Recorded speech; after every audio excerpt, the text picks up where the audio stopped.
বন্ধুরা, আপনাকে সামনে আরেকটি ভিডিও নিয়ে আসছি।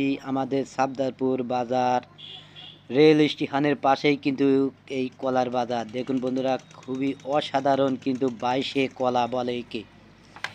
এই যে চাপা কলা বন্ধুরা, আমাদের এই সাবদারপুর বাজার বিভিন্ন জায়গাতে কিন্তু আমাদের এই সাবদারপুর বাজারে কিন্তু কলা ব্যাপারী ভাইরা আসে কিনতে। দেখুন বন্ধুরা আপনাদের কিন্তু ঘুরে ফিরে কলা দেখানো হচ্ছে।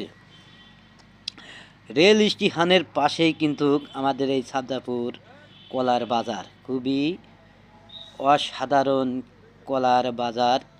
বিভিন্ন জায়গাতে আমাদের এই সাবদাপুর বাজারে আসে ব্যাপারী ভাইরা কলা কিনতে, খেতে। আমাদের এই সাবদাপুর বাজারে কলা নিয়ে আসে বিক্রি করতে। বাইরের ব্যাপারীরা আসে ভাই, দেখেন কলায় কিভাবে পানি মারছে, চকচকে করার জন্য। ধন্যবাদ।